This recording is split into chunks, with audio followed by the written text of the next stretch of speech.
everyone. How are you all doing? Yeah, great. So it's such a great evening. Two things happening this time. One, we've never done this on a weekday. So this is the first time the Chai and Just Chat is happening on a weekday. And we've really never moved away from the Johns Creek, Alpharetta area. So it's nice to be here in Buckhead along with you all. And it's an interesting topic. And again, I'd like to thank all the panelists for being here this evening, sharing their wisdom and knowledge. And as I hear from my cell phone that people are coming and beating the traffic and are still coming, but we have the panelists here. One of the panelists is not able to make it because of last-minute schedule, but the state representative just texted me an hour ago that he is on the legislative session. And the legislative session is on, they're deciding on the Atlanta airport, right? So you've been hearing about it. So he's against the state taking it over. So he's fighting that. And then there's another legislation that's going on women abortion and the law. So he's fighting on, should be a women's, yeah, it should be a woman's decision what to do with it. And then the other thing he's working on is the Confederate buildings, the emblems, should it be there on public buildings or not? So he wanted to make sure that I get this message to you all. And Chai and Just Chat is every month at no cost sessions for participants, open to all. People ask, why do we do this? One goal is to connect more and connect people more and to get involved in humanitarian efforts, to increase communication efforts, to do good. Right? And there are indirect and direct happenings that happens because of this. People connect, and there are a lot of things that goes on, good things, and we hope to continue this. And this is our 19th session, and we've not missed a session till now. It's on different topics. And this afternoon or this evening, we have the entrepreneur or the startups, and we want to quickly introduce you from my right. I'm going to introduce quickly, and you have their profiles running. So for the interest of time, you can read about them further on their profiles. Eric, thank you for being here. You call yourself a serial entrepreneur. We are looking forward to hearing more this evening. And Satya, you have so much more to inspire many more women. You run the edible arrangements in the Suwannee area. And for your tastes, we do have we do have the edible arrangement tasting right over there. And it's all healthy fruits and vegetables. It's free snack. And Dr. Lopez loves it. I can see that already. Dr. Lopez is the president of the Thai Atlanta, and that's connecting Indian professionals together, and he has his monthly meetings. But apart from that, he wears several hats. He's also the co-founder of 1111 Venture Capitalist, and he's also getting involved in the Bitcoin effort. So we'll talk about it a bit. So he does wear several hats. Sam thinks he's the youngest, but I'm going to give him the bad news that Sam, I turned 19 last year. Yeah? So Sam is collaborating with Chai and Just Chat for this month. He is an entrepreneur, and you'll get to see how, in a good way, ambitious entrepreneur, he will push anyone to get to the results, which is a good thing, right? He's also the CEO of AppZoro Technologies. And Lucy and I have known each other for many, many years, 5-6 years by now, when I worked at the county. She is an inventor, right? Or innovator, whatever you call those people who see the gap and connect the technology with the healthcare industry. And so you will get to hear more of what she's done. You can look her up in her company as well. Dr. Neil, if any of you all hadn't been here this evening, and if it was just Dr. Neil sitting in the audience, I'm the happiest person. So you can see how much I have respect for him. He'll tell us more, but he is the chairman of the Quantum Bank. And he also he's a retired cardiologist. Let me put it that way. So he's a retired cardiologist. Thank you for being here. Chantel, we really don't want to come to you because you're a lawyer. But I guess that's what we don't want to do in business. We want to make sure you're at the table. So thank you for coming this evening and sharing your wisdom today. And Antonio, we all want to come to you, but we want to be careful, right? because Antonio is a part of the ACE Loans organization that offers loans, small-time loans for young entrepreneurs, and we would love to hear more on how you play the part. So thank you again, and the food tonight is provided by Sankranti, which is in the Johns Creek area. You should make sure you taste the lotus seeds curry. It's made out of lotus flowers. It's the national flower of India. So I've never had lotus seeds curry, so make sure you taste it, and the chai and the naan and everything over there. And the session is sponsored by AppZoro tonight, and the family sponsor member is Anand Thakur, who couldn't be today because he has some conflicts going on. I think he's doing a move, so he couldn't be here tonight. So thank you again. At the end, we'll have the closing comments from the co-founders of Sabjiwala after the panel discussion is done, and also we'll have the Q&A, so you're welcome to ask any questions and offer comments as well, because this is not just one side. We would love to hear from your side. I'm sure you have so much knowledge to share as well. So Eric, let's start with you. If you were to write a book about yourself, how would you name it? Well, interestingly, I did write a book back in 2013 called Laddering. It was after I sold a research company, and it was a nice way to kind of put a pin in that, because I'd done that for about 11 years. I mean, I guess if you want to talk about a book about myself, it would be about constantly being curious. So the reason that I've been entrepreneurial is I've done all kinds of interesting things. One of the companies I'm working with now is in the multicultural hair care space. So I know what wefts are and what balayage means and how things get put, and that's something I wouldn't have known even 6 months ago. So I consistently and constantly look for things that are sort of new and interesting and different. I've ridden tractors all over the world because of my things that I've done. So I think that's the biggest thing, not being bored, like constantly curious. Very nice, thank you. And I'm going to consider this that's a characteristic that an entrepreneur should have as well, or might be not. Oh, absolutely. If you are not curious, you cannot be an entrepreneur. It's got to be, okay. That's got to be a big part of it. It's something, and curious from the perspective of wanting to learn about it, regardless often of whether or not you're making money. So, and kind of when somebody comes to you and says they want to do something, you're like, cool, that sounds like a great idea. Let's go try that out. So there's this adventuresome side to it, and also, there's the difference between being a risk taker and someone who's interested in adventure. And often those two get confused in the entrepreneurial world. We talk about that as a risk, and I was chatting earlier about the fact that I think having a real job is more of a risk. Right. Because somebody else has responsibility for firing, hiring, promoting, giving you a raise. If you're an entrepreneur and you have 20 different deals going on, if one goes bad, you still got 19 to work off. Very nice, thank you. If you can share the mic with Satya. Satya, the same question goes for you. If you were to write a book, what would you name it? About yourself. Myself. Make life a little sweeter. Okay.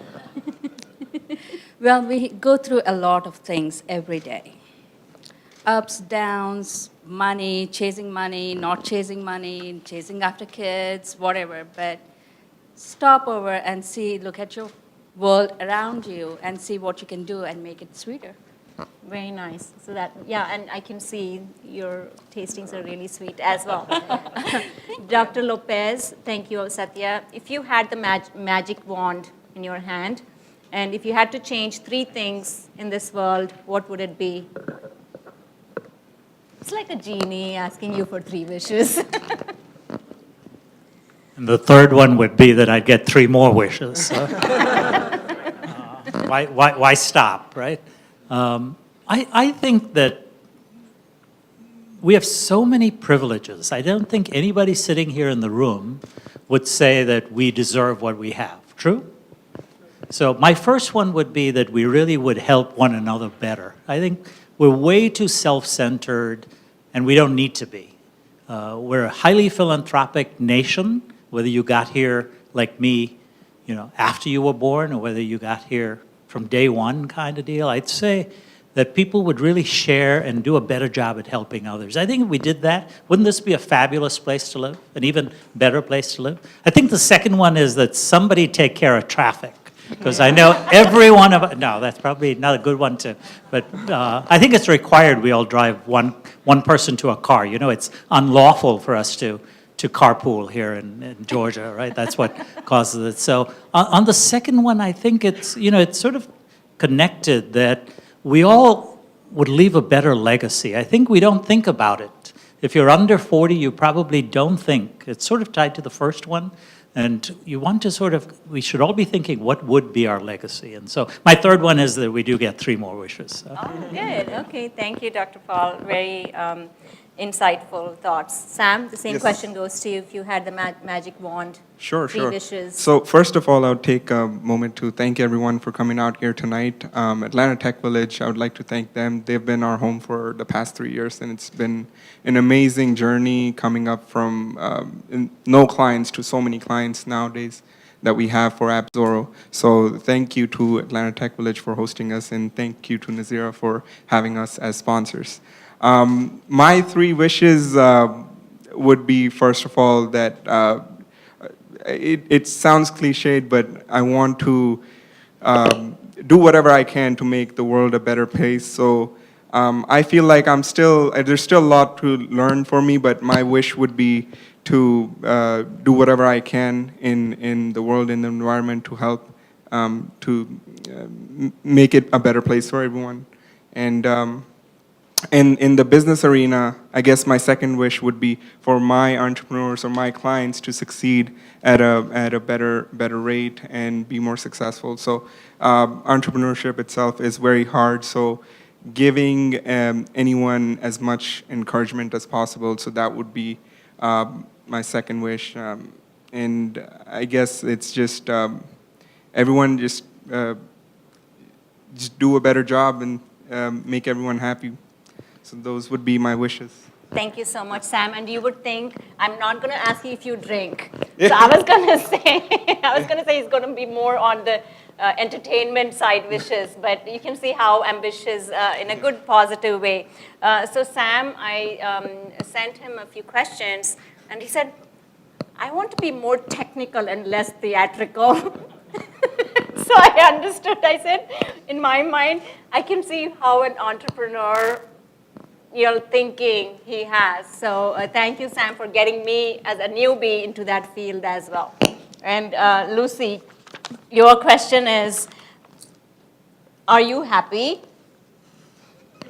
So I've been sitting here listening to these questions thinking, I wish I had been on the pre-call about the panel last week. I had a conflict, and I have no idea if these were discussed, but I'm coming into this totally cold. And we were given the answers. Man! Just have to speak. Should have known, yeah. Are you happy, and what would you change?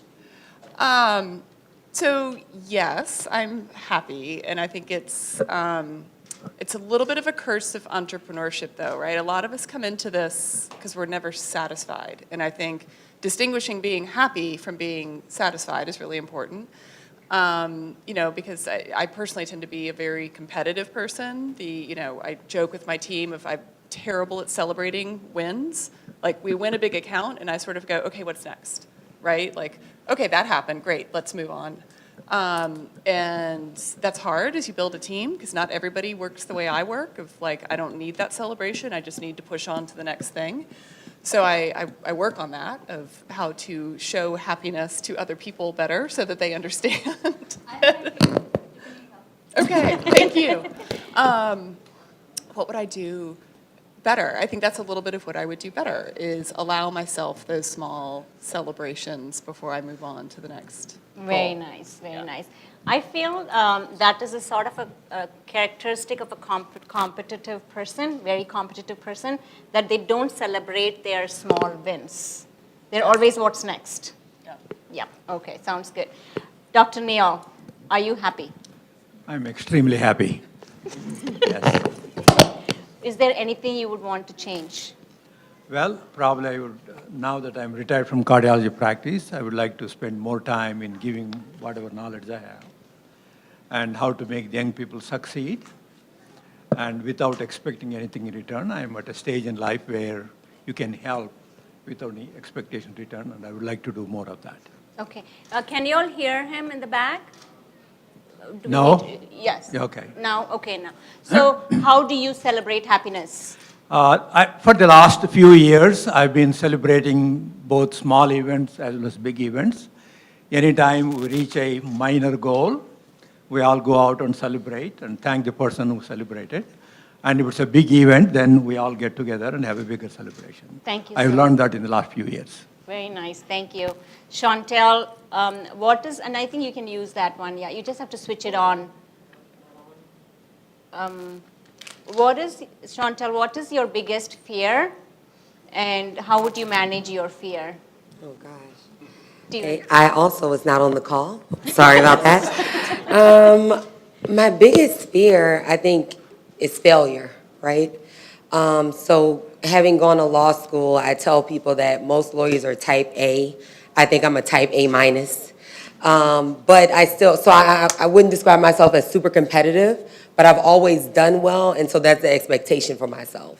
And so just the fear of failing in anything, in any area of life, is my biggest fear. How do you get over it? I mean, life helps you get over it, right? Because eventually you fail. And then you have to figure out how to pick up the pieces. And so I think once you get over that first big failure, whether it's a relationship, whether it's losing a job, whether it's a business not being successful, and then you realize, okay, life goes on after this failure. That's how you move on. Great. Antonio, I'm not going to ask what's your client's biggest fear because I guess the rejection of a loan, but I'm going to ask your biggest fear as a person, professionally or personally, and how do you manage your fear? Okay. Thank you again. Thank you for the invitation. Well, thinking I was not either in the call for the panel, so We have conference calls with the panelists once prior, but that's fine. that's fine. Okay. Well, definitely I think that one of my weaknesses, and sometimes it can be also in a fear, is sometimes you want to do everything by yourself, so you lack of delegate or sometimes even trust people when, especially if you are working in an environment that you know that it's a team, so it's collaboration. So I always try being more and more to work as a team and not try to do everything by myself, because at the end of the day, the results are be better. And on the personal side, is similar. My son now is 22 years old, and sometimes you feel as a parent you want to provide everything that you can, but definitely it's going to be a part that you just need to let them go and maybe don't be that person that is behind. So definitely learn to delegate and not to be the one that have to do everything. It's always a fear, because as I see with many of my clients, many of them have been successful is in the moment that they start trusting their employees and be able to delegate. Thank you so much. So Eric, the first question is for you. So we go to the real questions. This was a warm-up start. I want everyone to know it didn't matter if you were on the call. She didn't help us with the questions at all. She just asked us things. So yeah, what you got? Eric, as I was growing up, all I've heard about business in South India, they called it business. My grandpa's doing business, okay? So they didn't even know how to pronounce the word business long back then. Coming now, hearing more of entrepreneurs, I hear less of business, the word business. Is there a real difference between an entrepreneur and a businessman or a businesswoman? Are there any winning success factors to be a successful entrepreneur? So I owned a research company prior to what I do now. And one of the things, I do a podcast that is on LinkedIn way too much.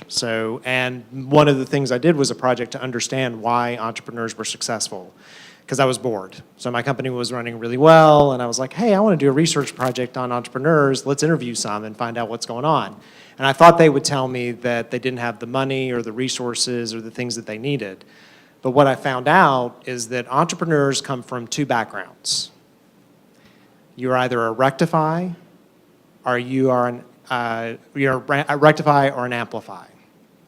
So you're either rectifying something from your past because someone told you when you were in 4th grade that you wouldn't be successful, that you would never graduate, that you didn't know how to read, or you had a really good upbringing and you wanted to amplify that. Steve Jobs is a perfect example of this. When Steve Jobs was 9 years old, he went to his parents and he said, "Mom and Dad, I was adopted. Someone didn't want me." And his parents turned around and said, "Oh no, Steve, you don't understand. We chose you." And from then on, that man lived like the chosen one. Now, if you had a happy childhood with very little kind of problems or things like that, then you're probably maybe not going to be an entrepreneur. You're going to be a 9-to-5 person, and you're going to have hobbies, and your life's going to be a lot simpler than mine. So you should be thankful for that. I don't have a lot of hobbies. I don't do a lot of things other than work.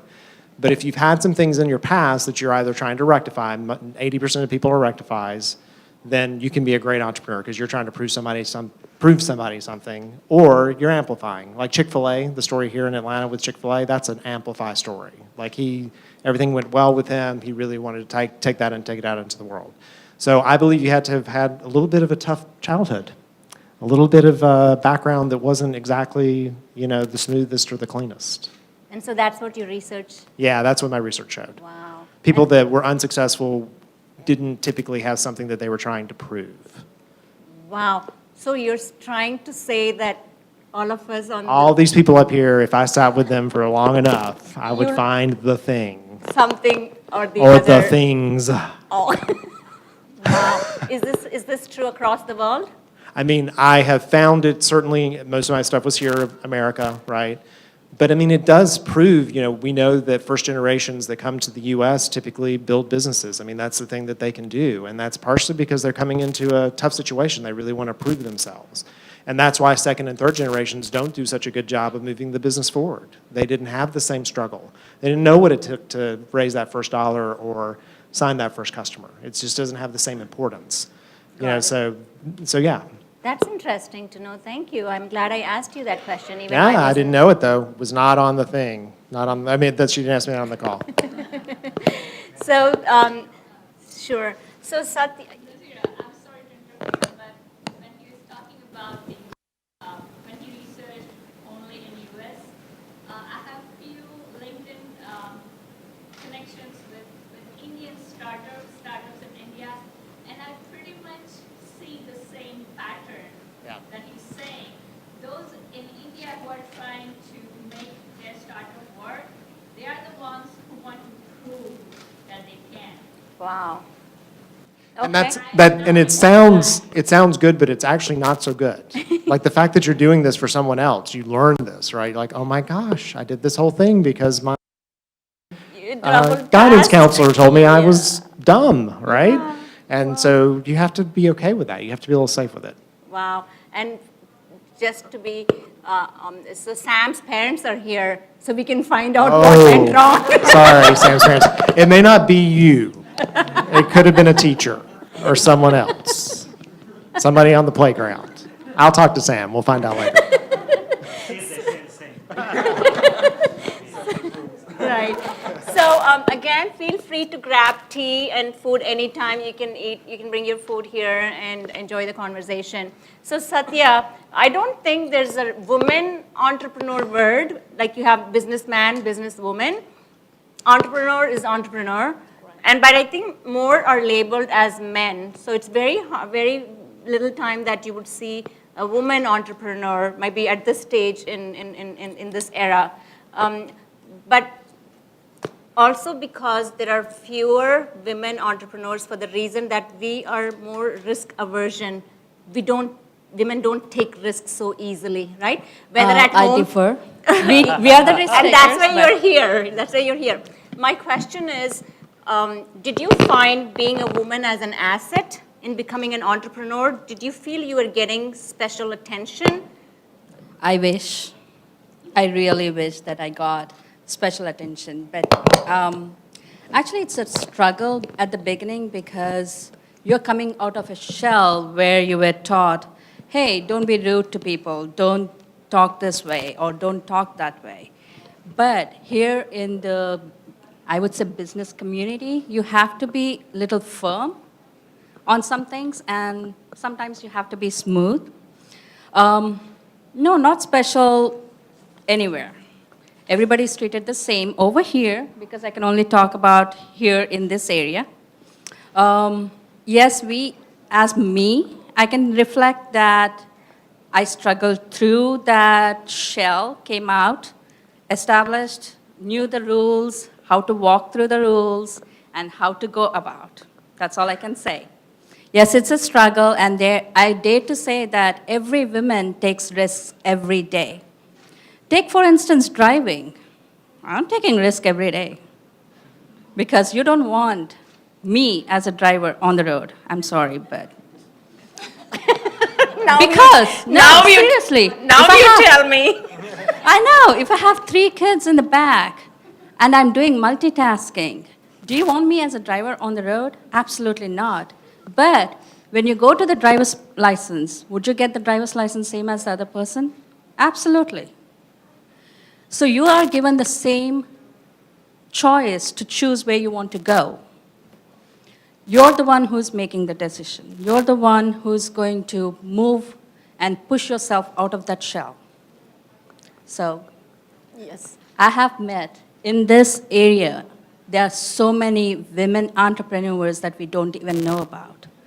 They are struggling. They are starting their own businesses. They are trying to find out other incomes.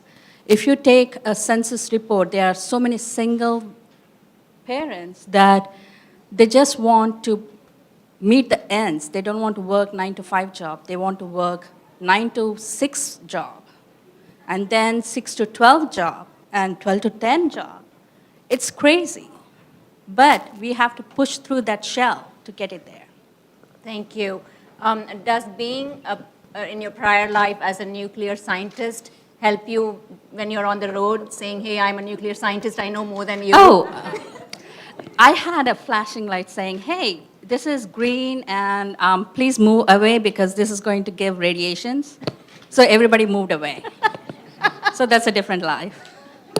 But now I can do that. I am a very good driver. Knock on wood. No tickets for the past 20 years, by the way. But it's good. It's good. What I'm saying is we have distractions. We have so many things. We have, as a woman, we have so many responsibilities, more than we can say about the other half. But yes, we do need some support. We do need that push and say, hey, you can do this. Very good, thank you. Indeed, we do. And Dr. Paul, so when I started reading up for this session, I did realize that research does show that formal education doesn't really add much in the field of entrepreneurship. So can I tell Dr. Neal that his Harvard business didn't really do much for him? I'm not sure that would be true in his case. Wasn't it in medicine? I'm sorry? Your degree from Harvard is in what field? Business. In business? Yes. Well, he's now But in business running a bank, right? Yeah, So- but my question again was, is formal education really needed to become an entrepreneur? I think it depends. Are entrepreneurs Yeah. born, or do you train them to become one? The answer is yes. So here's what I'd say. I'd have answered the question you asked a little while ago a little differently. And I'd say there are 2 things I see in entrepreneurs, and both because of running TIE Atlanta, which is the chapter of the world's largest entrepreneurship nonprofit. We have 13,000 members worldwide. We see it and talk with a lot of entrepreneurs. And then also because I invest in early stage startups, we talk to a lot of people who start businesses, scale businesses.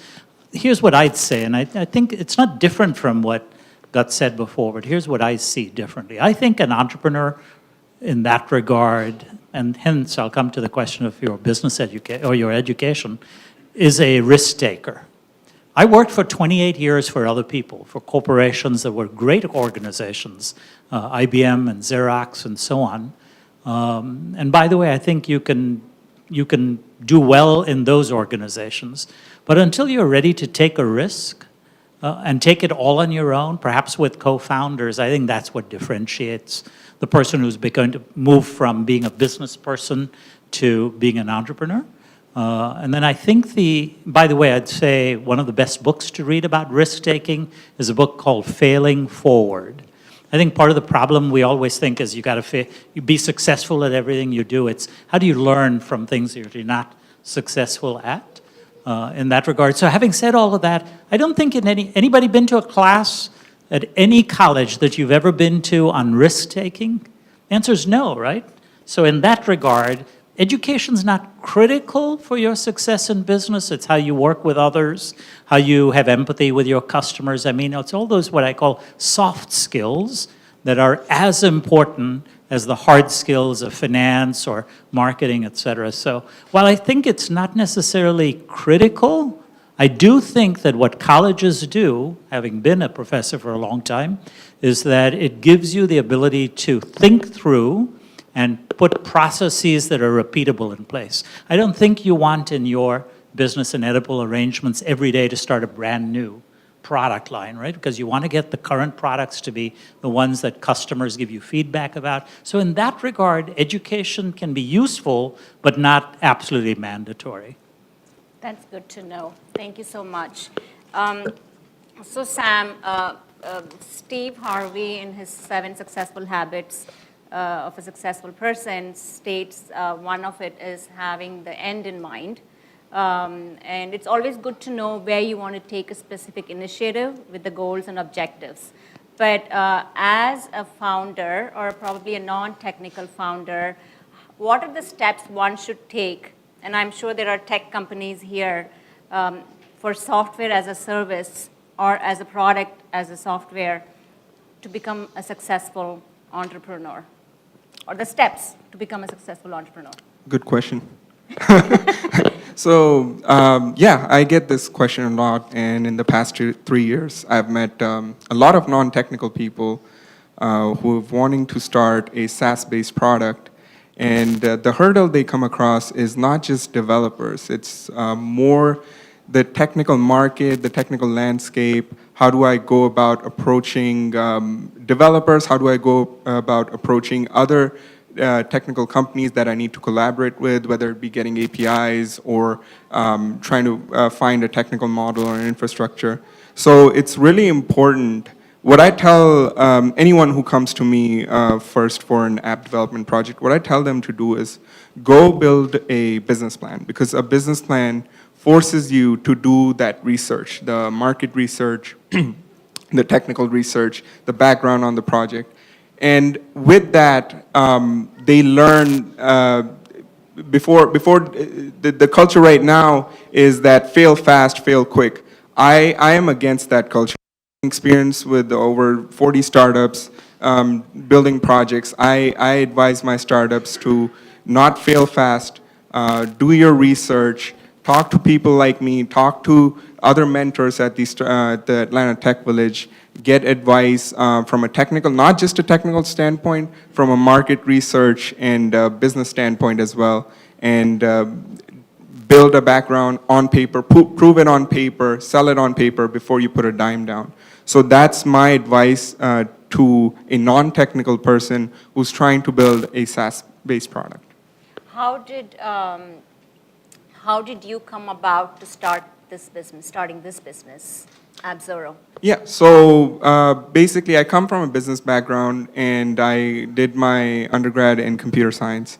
In my senior year of college, I wanted to get involved in a tech business, but I didn't know what to do and where to start. So I figured I would start a services company, and with that, I would learn with so many projects that we built, I would learn how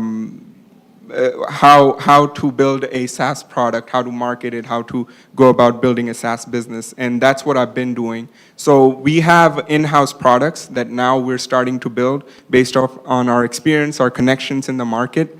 So yeah, that's one of the major reasons I started this business, is to learn more about the landscape. Thank you so much, Sam.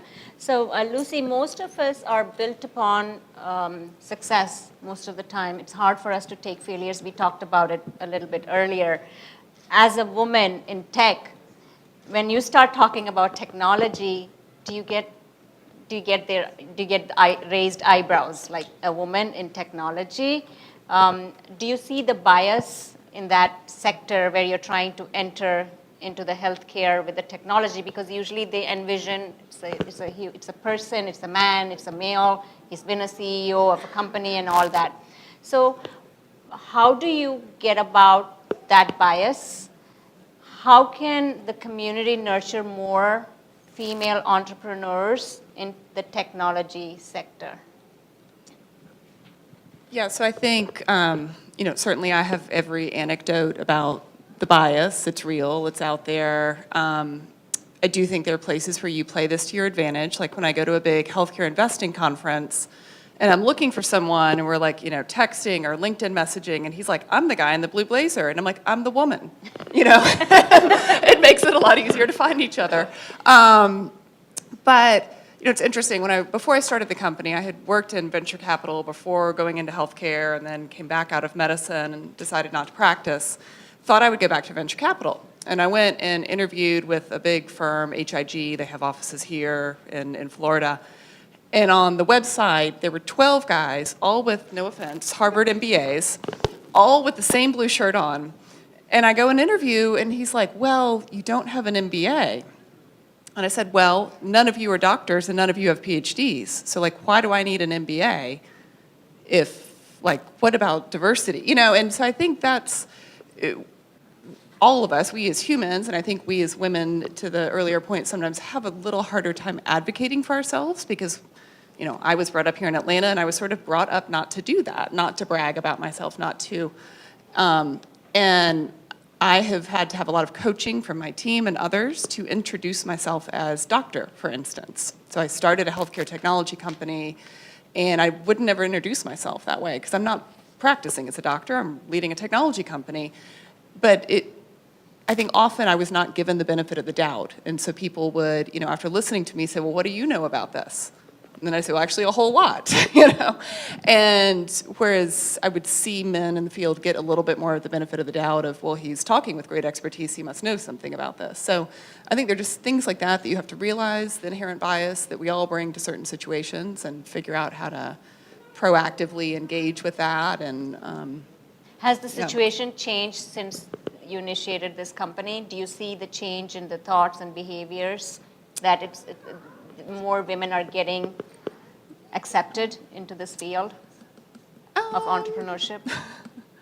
There's certainly a lot of discussion about it, and I spend a lot of time in those circles too, in women entrepreneurship, women funding women, and so I probably see more of it because I engage more specifically in those areas because we all have to look as entrepreneurs for where can you find advantage, where can you find a little leeway.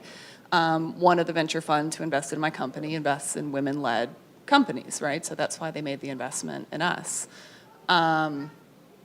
But I don't know. I think there's some generational change that probably has to happen.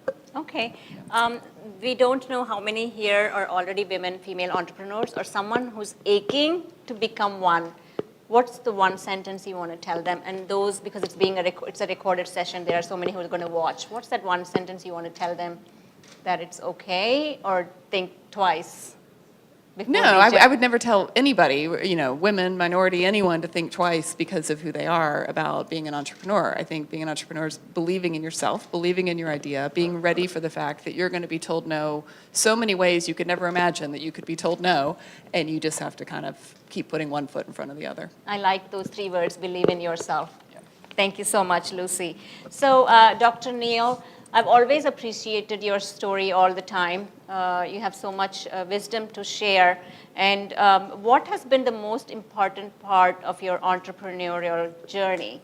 When you are an entrepreneur or a business person, it's not just your family you're taking care of. I'm sure there are 50 more families that are dependent on you, on the decisions you make. So if you take something to a failure, you've impacted those 50 families' lives. I want to know what keeps you awake at night. How do you focus yourself from being pulled into 100 different things? Okay. It's a lot of questions, but I Good think question. I led the life of a cardiologist, being on call all the time, 24/7 for 30 years. And you can talk to the audience. And so I learned a lot how to take care of the patients, how to diagnose on time and treat them. And at the same time, I started the bank. And about 65 families depend on me who work for the bank. And over the years, I learned you are better off being on the business than in the business. And there are three kinds of business people. You are a owner-operator, or an operator. So initially, I was the operator. Then I became the owner-operator for a few years, and now I'm a pure owner. That way, you can always tell the people what I'm looking for, what needs to be done from a 30,000 feet level. And that has worked good for me. I know very little about the inner workings of the bank. And I have all kind of specialists who work, and they know 100 times more than what I do. And so I rely on them. You hire the right people, pay them 125, 150% of what the market pays, and get 2 to 3 times of what a normal person does. And that has worked extremely well for me. For example, for my CEO, we're a $500 million bank. Probably I pay him the salary of a $1 billion bank. So that has worked very, very well for me. They're very grateful and thankful, and you're right. If you want the success, I think the team that's in the company really says it all. So you've got it right. It looks like you have all the smart people around you, even though you're not into the operations. I'm surrounded by extremely smart people, smarter than I am. Very nice. Thank you. That's a skilled leadership in itself. Thank you. And Chantel, so Sam talked about find time to get a business plan done, do your research. That's not usually a typical scenario in entrepreneurship. People get to their business plan even after 3 years or 5 years, then they realize they need a business plan. They're just so aching to do and put their research and do what they want to. What is one thing that you would advise from the legal standpoint to make sure whether they have their business plan or not, some of those forms to have ready, even though they want to keep procrastinating it? Right, so I would say, and I am an employment lawyer, so my background is advising and representing companies in all aspects of the employment relationship. And so for entrepreneurs, usually they call us when there's a problem. Somebody has gone to the Department of Labor and tried to claim unemployment, but they have been classified as an independent contractor for the last 2 years. And so those are the calls that we absolutely can help you on, but it would have been better had you called us on the front end.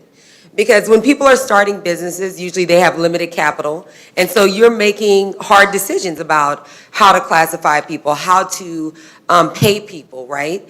But as we just learned, absolutely, if you pay over the market rate, you will get loyalty in return. If you pay at least at the market rate or at what is expected and pay taxes, you will avoid heartache in the long run.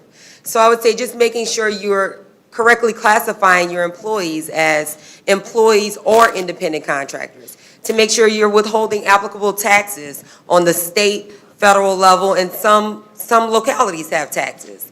And of course, you want to protect your ideas, right? So, we have so many situations where people hire people to work for them, and they're kind of doing their own work on the side. And then they leave, and you're like, wait, that idea, you did this while you were working for me, it's my idea. Well, they didn't sign anything, so they can take that idea and take it to their next employer. So having those confidentiality agreements, having those agreements saying that they turn over all the rights of the work that they're doing while they're working for you, and definitely making sure that you're correctly classifying them will save you some heartache on the back end. Very nice. Is there any recent success stories that you can remember, an entrepreneur where legal has helped them from falling into a worse situation? Or are those the cases you don't see much? We usually get the cases where they're already in trouble, just being honest, right? But the sooner you call us, the better. And I will say that, I have one of my best friends, right? She, I think, prepared me for entrepreneurs because she has had her own nonprofit since we were in college.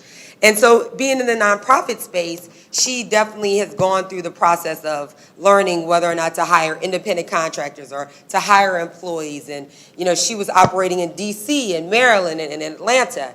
And so she would call me after she had already tried to handle it herself. And I'm like, well, had you called me 2 weeks ago, we would be in a totally different situation. So now, as soon as she gets the letter from the Department of Labor, she calls me.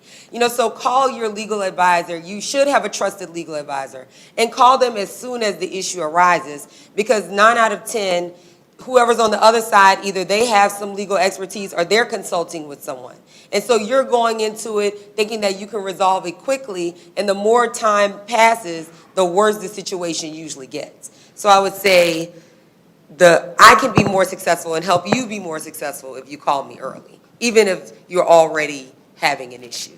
Thank you so much. When I'll put in a plug, we're down at ATDC, where there are a lot of small companies, and a lot of people I know have gotten in trouble over this classification issue of who's a W-2, who's a 1099, oh my gosh, what a mess. Absolutely. And it is hard because you go from, they just work from home like 5 to 10 hours a week to, now we have office space and they're in the office, 40 hours a week. Well, that's a big difference, based on the DOL, the Department of Labor's view of whether that person is an independent contractor as opposed to an employee. So as you grow and as you try to get more structured, just know that you need to revisit those relationships. Or even in adding whether they're even eligible for medical benefits if they're a full-time person versus a 29-hour salaried. Absolutely. And also, so I said you should have them sign a confidentiality agreement.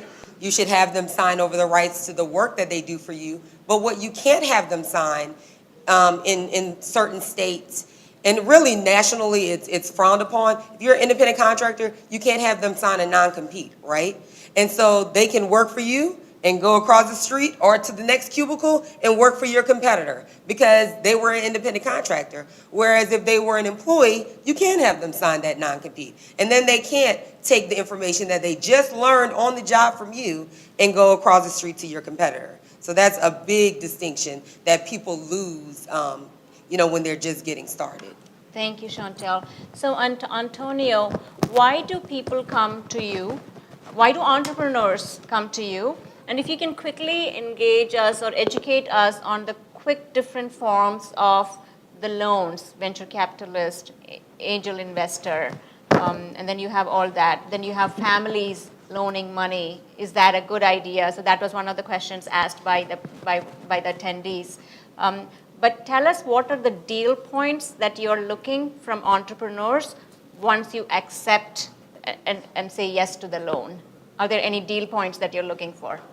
Yes. Well, definitely one you was here already about the business plan for any bank or for any source of financing, investor, angel investor, they're going to need to see a business plan. So make sure that if you don't have one, you need to really start working on a business plan, because they're going to show to us as a bank or to an investor that you have done your homework. You know the market, you know the demographic, you know the competition, so you kind of know what you want to do. And unfortunately for many people, that's not the most fun thing to do, but definitely something that is important to do, and there is a lot of resources and incubators and people that can help you to put that together.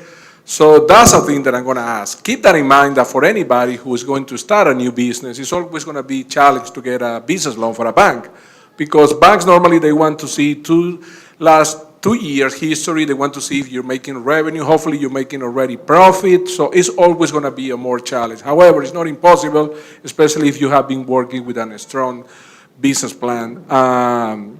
We normally, ACE is a little bit different. We are not a bank. We are what is called a CDFI, which is a community development financial institution. So we don't compete with banks. Actually, if somebody has a bank relation with Quantum Bank, we also want to do is we want to complement, because sometimes the bank cannot do the loan because you have been in business for less than 2 years, your credit score, which we can talk a little bit about that, your credit score maybe is not the best, so the bank can have some issues. So we can be a little bit more flexible to help you to get that business loan that you need, but we don't take any deposit. So you keep the deposit relation with a bank, and then I always tell my client, it's important if you have a business relation already, you want to keep growing that, because maybe you go back to the bank, maybe in 2 years or 3 years, you keep growing your business, so you will be able to get a bigger loan. Now it's not with ACE, but with the bank. So you definitely need to put money into the business. Bank will not gonna finance 100% of the project. Just for you, I mean, as an estimate, you're normally gonna need at least 20% of the total cost of the project coming from equity from you, cash from the business, from you, for anybody that is a business partner on this deal, and have to be cash.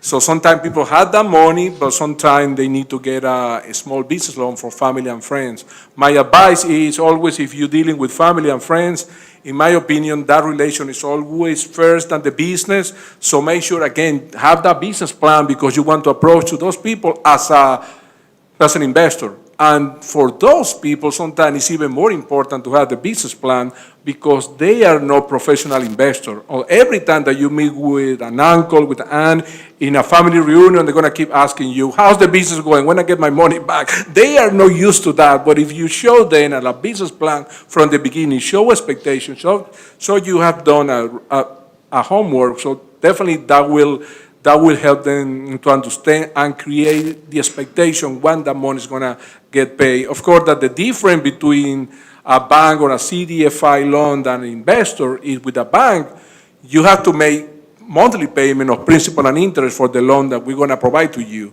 So it doesn't matter if you make money or not this month, we're going to be expecting to get our monthly payment for the loan, versus an investor, an angel investor, is more like an equity, so they will not expect any monthly payment. They're going to be expecting share of your profit at the end of the year. So maybe if you don't have any profit, there's not going to be any share. So especially for technology service company at the beginning, sometimes have a bank loan, it can hurt your cash flow, because it takes some time for you to build enough cash flow to get all the overhead expenses, salaries, everything. So that's why many technology and service companies start at the beginning with investor equity money, and then when they grow, they will get the business loan. Because again, you need to make, if you had a bank loan with a Quantum Bank, any bank, or with CDFI, you need to keep in mind that now you have to make those payments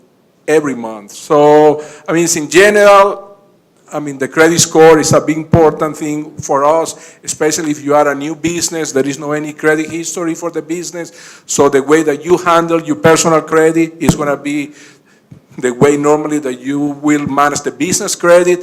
Anybody that owns 20% or more in the company will have to personal guarantee, which means the bank is going to review the personal credit. So if you are in business with somebody that have a terrible credit, believe me, that's going to reduce the chance for you to get a business loan, even that your personal credit may be 750 or even close to 800.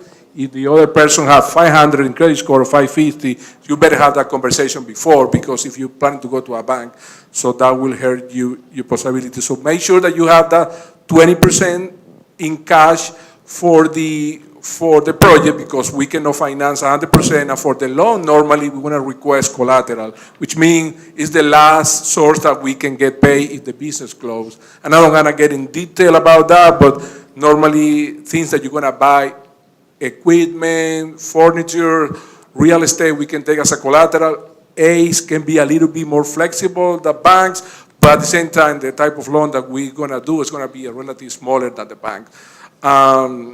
I think, did they answer most of the questions? Because I know that. Yeah, no, I think you gave a lot of good information, but 1 second. So thank you, Representative Bruce. Thank you for being here this evening. I just mentioned earlier about all the points that you were fighting for. Okay. So let's give it just up for him that he did his legislative session, and he still made it to join us. I'm coming right back to you after I ask this full question. Are you okay? I just ask people to be careful on the orange seat. It's kind of a little You wobbly. can just sit, yeah, you can just sit once you're sitting comfortably, or you can just reduce the leg. Okay, so Antonio, you talked about business plan. Everybody doesn't have that time, energy, and the feasibility to create that business plan. Sometimes it costs a lot, but the person knows everything to get it to success, except he can't put those in wordings. How detailed a business plan is company like yours looking for?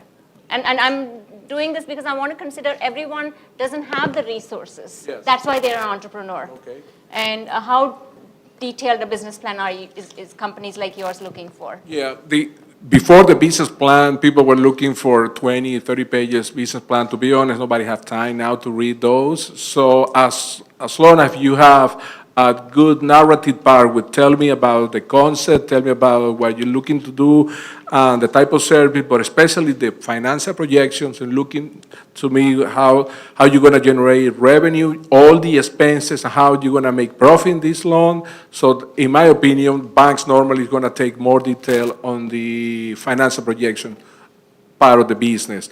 I just want to add also, before I worked for ACE, I used to work for the University of Georgia, a small business development center for 7 years, business consultant, and that's a free and confidential services that is sponsored by the federal government through the SBA and by the state of Georgia, so there is 17 centers. So those business consulting, they provide a free and confidential business consulting for you to help you with the business plan, because yes, that's not the most fun part to do for many business, but they have access to demographic report, they have access to industry report, they have access to competitor analysis, and those are free services that can help you to put together that business plan. So especially with the financial projection, which is something that we're going to be looking for, we want to see that the financial projections are conservative, but at the same time are realistic. We want to make sure that why are you projecting those numbers? Sometimes when people are going to start a franchise, they like to use the franchise number, but sometimes we like to challenge those numbers because maybe the location that you plan to is different than the other location. So try to do the narrative part in a way that we can understand, but put a lot of emphasis on the financial projection, because that's something that we're going to be looking for, how we're going to get paid our loan. So, okay, thank you. That's a very valid point. A new business person who is an entrepreneur should visit a local SBA center to put together a business plan, and that's free service. Yes. Thank you so much for that information. So, Representative Bruce, thank you for being here. You are also a committee member for the business committee in the state legislative committees. How can government help in the entrepreneurial capitalism, or how can government support more entrepreneurs? For example, Sam here wants to get into government, for example, he wants to get into government projects. But the bureaucracy and the apathy, it just doesn't, like, for a competitive person, government is not the place, and you don't want that to happen in the government. So what are you doing? What is the local government doing to get supporting more entrepreneurs? Well, when you deal with this, and first, let me again apologize for not being here at the beginning, but we just got through and I sped over here. Thank you. Fortunately, I didn't get a ticket, but We talked about the ticket earlier. yeah, So but you have 4 levels of government. It's not just state government. You have federal, you have state, you have county, then you have city. And each one does things differently. And, I represent the state portion of it. We just approved, as a matter of fact, today, a budget of about $26 billion. Most of it goes towards education, but there are a lot of contracts in there. And these contracts, you have to, bid for the contracts. Unfortunately, and we are fighting this now, most of those contracts, less than 1% of those contracts go to minority-owned businesses. And so we obviously feel that that's inappropriate, and we're trying to do things to force the government to open up that process so that more people can bid and more people can be involved. But you're not going to get rich off of state contracts. And if you do, you might have to change to a yellow suit. But the reality is that there is money to be made, but you have to get on the list of qualified businesses. You have to be able to show that you can do the work that needs to be done, that you can get the bonding, that you can get the insurance to do the work that needs to be done. We do need at the state level to improve to make it easier for you to do that, but that's the process right now. Okay, and how else can, should entrepreneurs get involved in the policy level? Absolutely. You know, you need to know who your elected officials are at all levels. And, you know, people have a tendency to think that we're unapproachable, but most of us love to hear from you. And, you know, I give out my phone number to any constituent that wants it. And don't send us a whole bunch of emails because we get thousands of them, and yours will probably get lost in there. So pick up the phone, call. All of us go to grocery stores. All of us go to, you know, get our hair cut. All of us go to the same places that you go. Do we follow you? Some of them do. Some of them do. You know, I can't go in the barbershop and get my hair cut without having a conversation with about 10 people. And, but I don't mind it, and most of us don't mind it. There's some that will avoid it, but those are the ones that you shouldn't vote for. And I'm just being straight up, you know. So find out who your state rep is, your state senator, who your federal people are. If you live inside of a city, who your mayor is, your city council people, and let them know what your concerns are. Just if I could, there's, you know, legislation gets started in a lot of ways. I gave a speech at a school, elementary school. At the end of the speech, I was telling the kids how the bills get passed. At the end of the speech, I got a call from a 10-year-old boy that said, I heard how bills get passed, now I want you to get one passed for me. And I was surprised because he was 10 years old. I said, well, what do you have an interest in? He said, I'll tell you when you come back to the school. I said, okay. I get back to the school, and he had all of the teachers, the principal, everybody all lined up in the cafeteria, and he wanted to tell everybody what this bill was going to be. And basically he said, I want my parents to be able to come to school to see how I'm doing without their job being put at risk. And when we checked into it, the company that his parents worked for did not have a policy, a leave policy, and if they didn't come to work, they didn't get paid, and if they didn't come enough times, they got fired. So we started a project at the school where the entire school got involved in this bill. And the bill came to be known as the Parent Protection Act. And the bill passed. Wow. And it was started by a 10-year-old. So if a 10-year-old can get one started, anybody in this room should be able to do the same thing by just knowing who your legislator is. Great, thank you so much, Representative. And so, Eric, growing a business can have a sort of a lot of have sort of a trade-offs, right? But as an entrepreneur or a serial entrepreneur, what has been non-negotiable for you? What is that you could just never give up?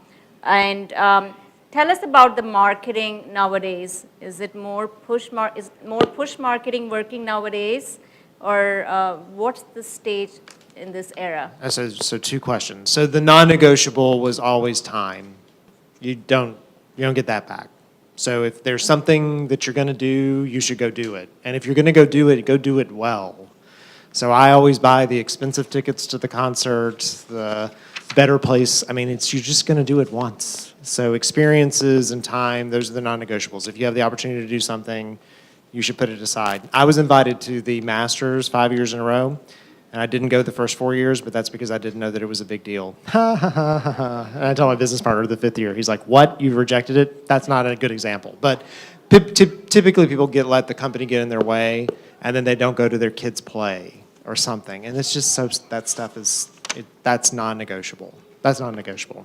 And marketing, because I own a marketing and operations company, thank you, very much is about educating your customer. It's really not necessarily about push or pull, it's about education. And the mistake that I see companies do is they tell people what they do, they don't tell them why, and they don't educate them.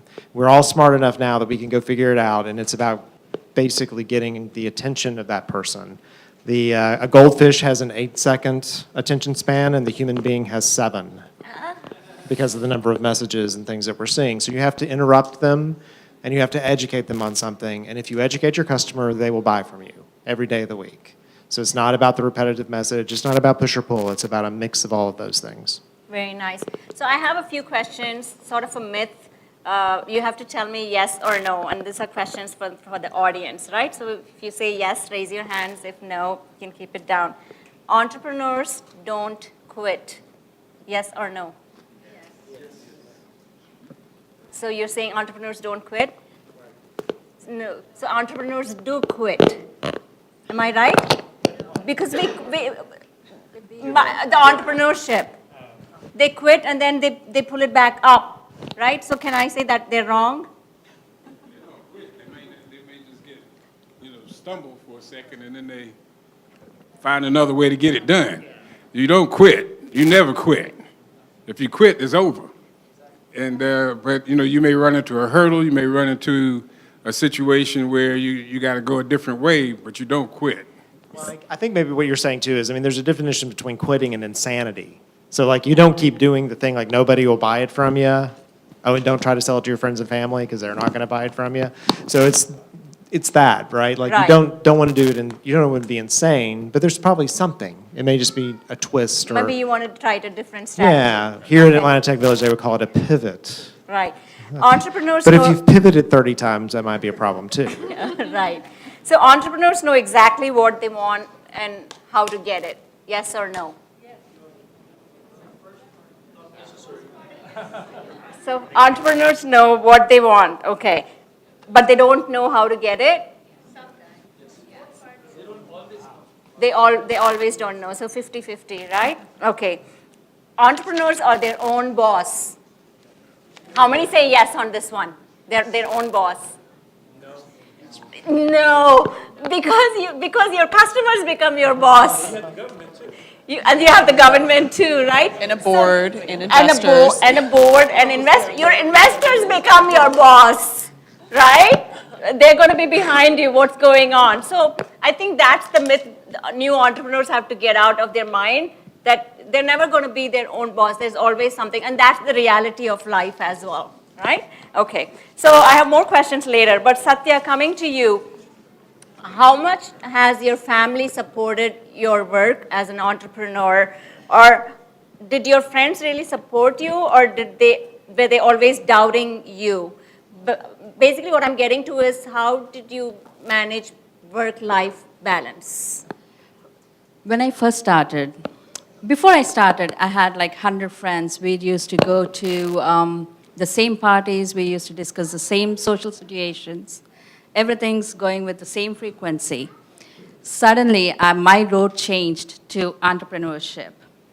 And here comes, I have to pick up the kids, I have to do this, that, and the other thing, plus hire people, get the business up and running by itself.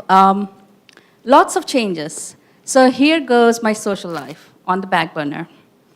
Now, after a year, when I get back to all these people, the frequency is not there. It's not there anymore because the frequency changes. So now I am looking for people who can actually talk to me about the business side of things, what their challenges are. But my other friends who are in the corporate side, they don't know what I'm talking about. It's like I'm an Indian in Italy. I have no idea, right? So yes, there are changes, and then you go into these networking groups, and everybody's talking the same language, and they're looking for the same problems that you're dealing with in a day-to-day businesses, like operations-wise, or the funding-wise, or the taxes-wise. We are talking about the same thing. That's awesome. So your field changes as you grow in entrepreneurship. But I do keep in touch with other people, other social lives, and yes, that's a different stream, this is a different stream, and then your kids' parents, friends' parents, and that's another stream. Yes, the whole social life has a rainbow. Let's put it that way. All different colors. And it's a challenge, yes. You can't just pick and choose one color. Sure, yeah, definitely. It's getting to that balance, and each one has their own strategies. So thank you, Satya, for sharing that. So, Dr. Paul, why do entrepreneurs fail? Why do businesses fail? How many people here have had a business fail? We'll do a poll real time. So there's 5, 6. You ready? Okay. Other than the obvious answer, you ran out of money, right? The real obvious answer. And I tell people that all business people ought to really keep 3 things in mind: revenue, revenue, and revenue. They go off and work on a lot of other things and tend to think of revenue later on. So that's sort of an almost too obvious an answer. I think it fails if, in fact, it depends what your schedule is or what your objective is. I think we heard about doing a business plan. And in today's world, I think business plans come in all shapes and sizes. But at least you have to have a personal plan. What's your personal plan for the business? Do you plan to have, I'm going to ask you, how many franchises do you want to have in the next 5 years? Is 2 enough? For now. For now. Well, see, in her mind then, success is having 2 successful franchises, right? For someone else, it might be, I want to run to 20. So you got to decide what success looks like, and so you get to decide what failure looks like, I think. And I think clearly, if you don't look at the financials, to me, I mean, when we invest, clearly we're not writing checks because we don't want our money back. So to that extent, if you're getting other people to put money in, or you're looking to, I think somebody said, if you've got 65 people working in your business, you ought to think of what is it that I'm doing to generate more and profitable revenue. By the way, I even run a nonprofit, Thai Atlanta, where we tell everybody, every program's got to be in the black. So if you just think of it that way, that doesn't have to be the only reason, but it's got to be a reason, because without that, you don't have any lifeblood to the business. So seems almost too obvious an answer, isn't it? No, this is pretty good, what you've been telling us. I think a lot of players or people who are founders, they fall in love with their product, they fall in love with the marketplace, they fall in love with the technology, and don't think, I think Sam said it, about the other side of the coin, which is the same coin, which is from a business standpoint, is it really reaching the success I want to have, right? That's more important, I think, the personal success. And hence, if that doesn't happen, then I think in many ways you failed, right? Sure. So, Dr. Paul, as a follow-up, you're also a partner in the 1111 Ventures, which is a venture capital company. Right. So what is the minimal amount that people have come to you? Just tell us the minimal so we understand what a venture capital is looking for. Well, first of all, let me sort of just give you a little bit of background. So you don't come to a venture capital firm before you've gone through what we call bootstrapping, which is your own money or generating money out of the business. Or then you next go to friends and family, because that's actually like 60% of all businesses use friends and family. That's how I started with our first business way back 20 years ago. And then I think the third one is you go to angels, where I think the guy's going to talk with you a little later on. They've been approaching angels where typically the checks might be anywhere from $10,000 to $50,000, or they've got an angel who's putting $75,000, and then you come to a venture capital firm. So just to put that in perspective, and then venture capital firms are of every size. I mean, ones that write checks of $100,000 to multi-million. In our particular case, I'd say people come to us looking for probably between $250,000 and $500,000. That's sort of our sweet spot. And once people get to know that, then we don't want other people who want $100,000 or $10 million wasting our time with theirs. So you got to be real clear about what you're going to invest in. But that, I think you're asking me Yes. when you'd come to our firm. If you wanted to go to a firm here in Buckhead, more than likely, you're probably looking for $1 million to $2 million. More than likely. So you got to understand what kind of firm and what they invest in. Right? Great, thank you. That helps. So I just want to add on to what Dr. Lopez said regarding business failure. One of the reasons that I've come across is there's just been so much propaganda around the unicorns of today's, the Facebooks, the MySpace, or not the MySpace failed, Snapchats and the Ubers. Entrepreneurs these days are more like entrepreneurs. They just read about those stories at 2 a.m. and 8 a.m. Here, they're here. Hey, I want to start a startup. No, it doesn't work that way. So that's why 99% of these businesses fail. Sure. So I didn't know if you read my next question, but it was going to be on the similar field that does. He attended the phone call. Does the entrepreneur's idea have to be unique, or they say sometimes it's luck? You have to be in the product at the right time at the right place. Yes, you absolutely have to have the right product and the right strategy. No, it Does it doesn't have to be unique? It doesn't have to be unique. There's so many examples in the market. Like I said, Facebook wasn't the first one to market. There were 20 other social media applications. Facebook got it right. Facebook approached the smaller target market first, grew big in that, approached the universities, approached the college towns, got the millennials in, and then they expanded out. So there is a strategy. WeWork is a big one. WeWork is a $40 billion company, started 9 years ago. Regis started over 25 years ago, and they're just a $4 billion company. So there's so many examples out there where they're not the first, but they got it right because of their strategy. Sure.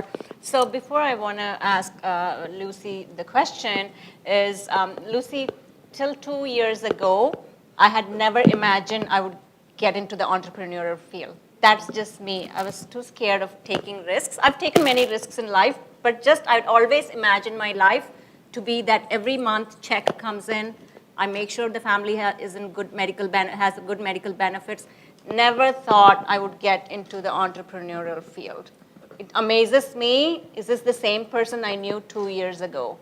Now, if you gave me a 6-figure salary and asked me to come back to a job, I would say no, thank you. Because I have enjoyed being in the entrepreneurial space, my own boss, but of course even entrepreneurs have other bosses as well. But just this chai and chats, these are at no cost to attendees, is my passion. So the entrepreneurship company is allowing me to do the social entrepreneurship as well. So sort of balancing me out with the income, but also continuing my passion. So if that's something you've been thinking about, at some point, you need some strong mentors to back you up, to see your potential, and say, this is how you do it, go do it. So I would certainly ask you to consider that, who that person is, and not just let that idea die within yourself. At some point, you have to be ready to come out and further that.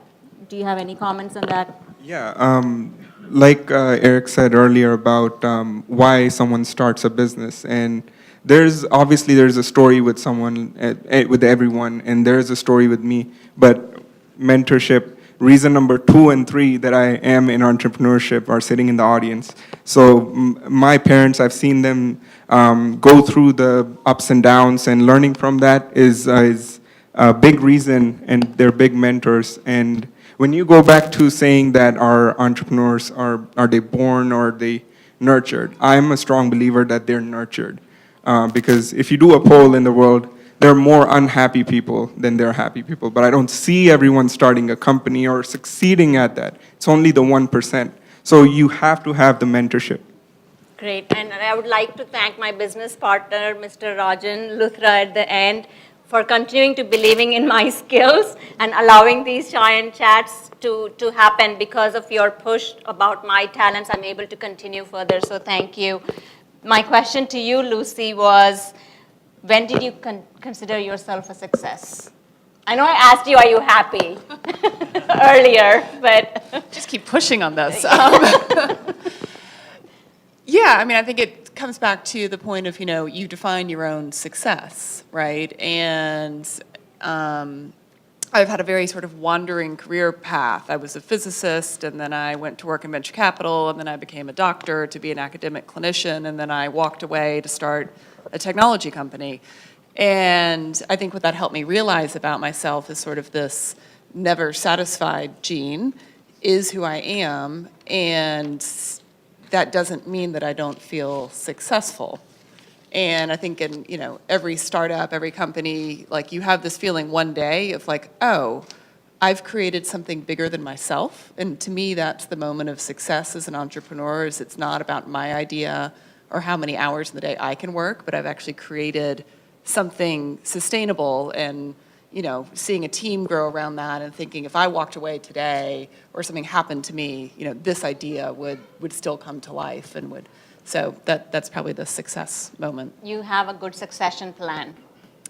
Yeah, and it sort of has become bigger than me, right? It's organizationally, you see, a team grow and take on the lifeblood of an idea, and Yes, that's the best, most exciting moment. Very nice. And I think Dr. Neal, she's describing your story where you are not into the operations, but from a 30,000 field level. So thank you, Lucy, for that answer. Dr. Neal, why did you choose this type of business? You mean the banking business? Yes. Okay. When I was practicing cardiology, let's say I take a vacation for a week, and I'm out of the office. There is no revenue coming in, but all my staff are working. I have to pay them. So I'm also paying for all the other expenses. And I realized if you become something like a bank, whether I'm here, whether I'm in India, whether I'm in Europe, it doesn't matter. People continue to pay their interest 24/7, and other people are there to continue the business for me. So it's the leveraging effect of having a bank is different than having a medical practice. So that's why I chose to run a bank. Thank you so much. Chantel, can you tell quickly the audience the characteristics of a successful entrepreneurial team? Do all the people in the team have to be in the entrepreneurial spirit, or is it just the leader? You definitely need some diversity in your team, starting, of course, with your trusted legal advisor. You need, when I think about entrepreneurs, I usually think about people who I would describe as visionaries, right? You're the big idea people, you daydream all day, you're always coming up with these amazing things that you want to accomplish. I am not that person. I am more of I can get you from point A to B, from point B to C, from point C to D. You need the operational person, right? Not necessarily the lawyer, but you need somebody on the ground actually dealing with the day-to-day business. You need some business consultants, right? You need a marketing person. So you need to have a well-rounded team when you're getting started. And, people don't like to consult lawyers because they think, oh, it's gonna cost too much, or I don't need you yet. But it's so much better to do it on the front end. And don't think of us as the person that's gonna tell you no, right? Most lawyers will tell you that we are risk averse as a profession. And so, but when we're working, if you find the right lawyers, especially if they're familiar with working with small companies or with startups, the goal is not to tell you no, even if that's what we immediately think in our head, is to say, okay, tell me why you want to do this, and kind of talk it through with you to come up with creative solutions. And there are ways to be creative. Part of being a lawyer is arguing the gray, right? The law is black and white, but let's argue the gray. But if you come to me on the front end, we can creatively argue the gray. If you come to me on the back end, you're already, in the black or the white and in trouble. So I would just say you definitely need a diverse team. You need some different people helping you to think things through and just to go down. Everybody has their own checklist, right? And so you need all those checklists to be successful. Thank you so much. So Antonio, as we started I'm giving a personal story. We just started with $200, okay? And we are able to show the vendorship. We are able to show the first year profit. Right now, we are in a stage we don't have a business plan. And this is the truth of 90% of the companies that you'll meet, right? But we know where we want to go. We've not put it in paper. But we are risk takers, so we know what's the next step. How should companies like ours who has no whatsoever, has not done business management, has not gone to school about business, is doing entrepreneurship now, how much people like me should know we should have in the beginning with us to make this a success? How should a person, I know it's through the business plan, but the reality is 90% of the entrepreneurs don't have a business plan. The 10% do. How do we know how much money we need to succeed? Yes, and that's always an important question when I see many people are planning to start a business, because sometimes they know how much they need to open a business, but they don't know how much they need to keep open or to run the business, which is most of the time is working capital. So what I tell my clients, especially the one that when I started, make sure that you have in your plan enough money not only to open, but to keep you open, because you have overhead expenses. Sometimes you have employees, you have rent, you have different monthly expenses that you have to cover. Doesn't matter how much is your revenue. So if you don't have enough revenue at the beginning, maybe it can take 3 months, maybe it can take 6 months. You need that working capital. So if you have been in business for at least 1 year, that shows at least even that your revenue has been enough to cover your overhead expenses, or your overhead expenses are really low, so you don't really need a lot of revenue. So in that point, show already that you have been in business. What are we going to be looking for? Yes, again, the business plan, don't get trapped in that business plan. They have to be 30 pages long. Sometimes it's just, now it's a lot of tools that you can use. In that case, you want to see, okay, where are you right now? How's your cash flow? Because remember, cash is different than profit. Sometimes you can make money. I remember a client that was looking to sell to Costco, and she was excited, but she didn't realize that Costco paid her like 45 to 60 days. So you need to have money today to do that project, to do that production. So if you are being in a business already, we're going to be looking your cash flow. We're going to be looking the revenue that you're generating, if you're making profit. And if you're making profit, that is enough to pay the next step of the loan that you need, it's going to be more, we're going to be more able to do it that sounds for the beginning. I remember ACE, we start from loans, from microloans, which is $15,000. So we go to $15,000 to $1 million. Sometimes for banks, it's very difficult to do those small loans, and that's what the micro lenders do. It's anything that is below $50,000 is considered a micro loan, so we can help. So don't think sometimes that you need, $100,000, $200,000. Maybe you don't need that right now. Maybe you need a small loan, so you don't need to get too much debt until you keep growing, and maybe in the second year, 2 years, you get a bigger loan. So, but yeah, for those of you who have been in business already, we're going to be looking for if you're already past those 6 months, if you're already making profit, or how far are you to break even to make profit in the business, and hopefully get a business loan to help you to get to the next step. Sure. So in the startup and the VC world, we call it burn rate and runway. So how much runway you have to survive until your next client. Sure. So I don't drink, but I'm planning to take Dr. Lopez and Dr. Neil and Antonio for a drink outside. And I'm putting it out there. Right, people. Yes or no? Entrepreneurs are usually rich. Entrepreneurship requires huge funding. Yes or no? Yes, someone said yes. Okay. Entrepreneurship is fun. Depends. Yeah, see, I see a very strong raise, 3 raised hands. It's fun. Definitely, yes.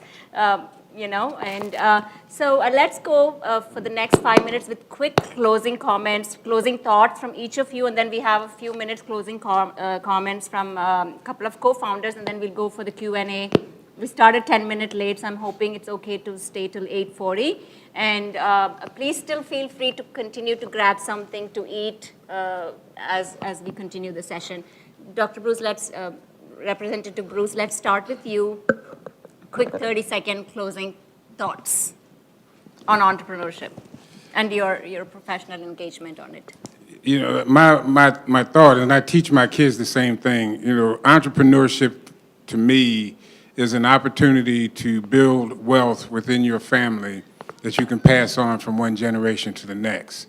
You can't pass on a job, but you can pass on your business.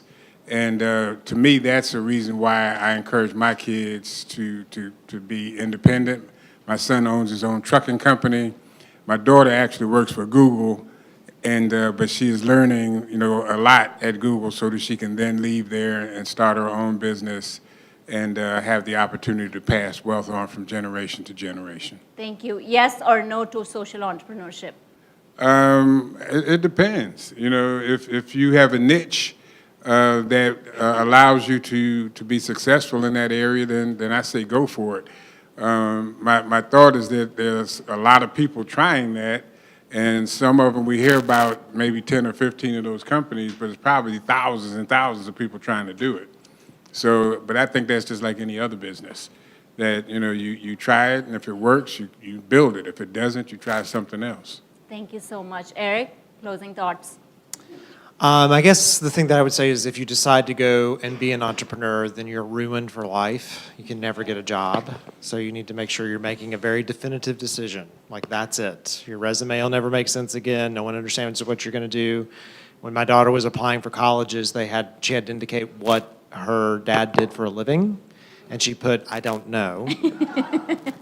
And at that time, my wife worked for the company running our finances, and it said, "What does your mom do?" She works for my dad. So it doesn't work well with the FAFSAs and the whatever stuff you have to fill out, which I actually wouldn't fill out for her. But Is that true that mom works for dad, or does dad work for mom? well, that's a good thing. We had offices, like she worked at the house and I worked at the office, and we were opening new offices, and she's like, "I'm going to move into the office." I'm like, "No, this is working well. This is good." Yeah, Thank you. you're welcome. Thank you. Eric? Yeah. 30-second closing thoughts. Entrepreneurship. Make sure you have the business plan before you start anything. Have a vision where you want to see yourself in 10 years and go for it. Have a plan where you want to do it, how you want to do it, what you're going to do about it. Think about it, sleep with it, go for it. Thank you. This is a very practical piece. If any of you want to open up a business or scale a business in the technology area, we have what I think is the country's best, actually oldest incubator. It's called ATDC, so look up atdc.org. They have one of the best programs. In fact, I think it's called the Educate program. I think it's like $30 a month or something. But go follow through, because either, I'll end on the Nike theory of just do it or stop thinking about it, because you're not getting any younger, nor am I. Thank you. Well, for closing remarks, I just want to again thank the Tech Village for hosting us and thank Nazira for having us as sponsors. We at Absor Technologies do whatever we can to help startups and enterprises succeed in the technical arena. So we've been here for 3 years, amazing place. If you're a business and you want to come join, you can just talk to someone in the back or get more information from myself. Great, thank you. And Lucy had to leave, so excuse her, but Dr. Neil, closing thoughts? My thought on entrepreneurship is go for it. Like Sam said earlier, have a good plan ahead of time. Think it through, do some marketing study, make sure that you have enough capital, and absolutely that's the way to go. My dad said when I finished medical school, never in your life work for somebody. Whether you make money or not, how much money you make, always work for yourself. So ever since I finished medical school, I always worked for myself, and that has worked for me. And also think outside the box. One gentleman was asking me, when you reach a stage, how do you get to the next stage? And that's a very important point, because people start stagnating, and then it becomes a lifestyle business. So think outside the box and how to scale it. And there are several things that you can do to do that. I'll be glad to discuss about that. Great. Chantel? I would say do not let legal issues ruin your dreams. And so there are so many legal loopholes that small businesses get caught up in. And when you're talking about a very finite amount of money that you have to keep your business running, and you run into a 20 or $50,000 legal problem that can kill your business. So do some legwork on the front end with a trusted legal advisor so your entrepreneur dreams can thrive. Great, thank you. Antonio? I always recommend whatever type of business you're planning to start, make sure that you have passion for that, because you're going to have challenge in any type of business, but if you have passion what you're doing, that will definitely help you to overcome any of those steps. From the bank or the funding, make sure that you understand the process, because if you understand the process and you get prepared, make sure, the way that banks make money is giving loans, interest. So don't believe that the bank's not going to give me any loans. Bank makes money giving business loans. The problem is sometimes if you don't understand the process, you can get frustrated. So get an advice, get a business consultant, be prepared, understand the process in that way, and talk to your bank about your future plans. Maybe it's not going to be today, but maybe in the future you will get prepared. No other resources like ACE, maybe some micro lending, so you are better fit now to work with us, but that way you always be prepared in the process.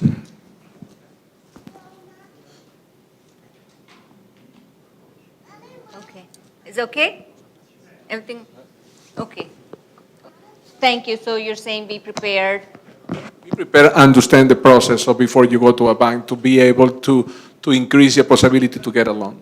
Very nice, thank you. So before we go to the Q&A session, I would invite Manav and Sajal to come forward for the closing thoughts. You saw their background, and I sort of had them because they are co-founders. So sometimes things cannot be done alone. You might be the entrepreneur, but you need the other wheel, just like in a bicycle, to tag you along. And we're going to give you the mic. And in fact, by the way, while they're getting set up, having a co-founder will make your life a whole lot easier. You think that you can do it on your own? The businesses we've seen, you can do it on your own, but it's more likely to be successful if you have a co-founder. Very nice. Divide out duties, I think. Do you want to, you can just stand there wherever you want. And Sure, I agree. This would be impossible alone. Hi, everyone. I'm Manav. I'm Sajal, and we are the co-founder of Sabziwala.